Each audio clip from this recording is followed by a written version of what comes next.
बिन्दुशेखरं कृपाकरं नारदादियोगिवृन्दवन्दितं काशिकापुरादिनाथकालभैरवं भजे।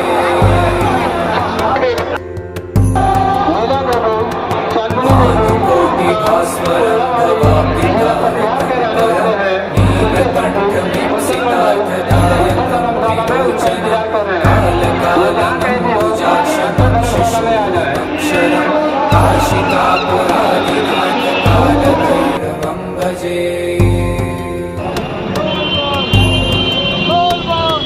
शूलटङ्कपाशदण्डपाणिमादिकारणं श्यामकायमादिदेवमक्षरं निरामयं भीमविक्रमं प्रभुं विचित्रताण्डवप्रियं काशिकापुरादिनाथकालभैरवं भजे।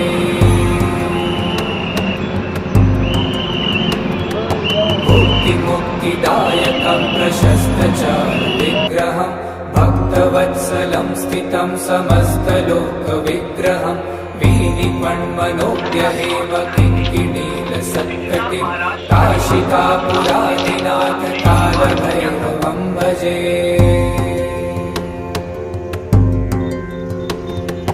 धर्मसेतुपालकं त्वधर्ममार्गनाशकं कर्मपाशमोचकं सुशर्मदायकं विभुं स्वर्णवर्णशेषपाशशोभिताङ्गमण्डलं काशिकापुरादिनाथकालभैरवं भजे।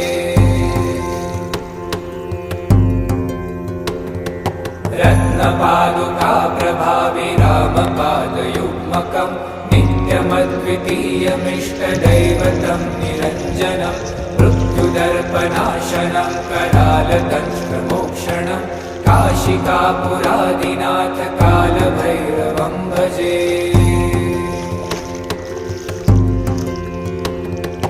अट्टहासभिन्नपद्मजालकोशसन्ततिं दृष्टिपातनष्टपापजालमुग्रशासनम् अष्टसिद्धिदायकं कपालमालिकाधरं काशिकापुरादिनाथकालभैरवं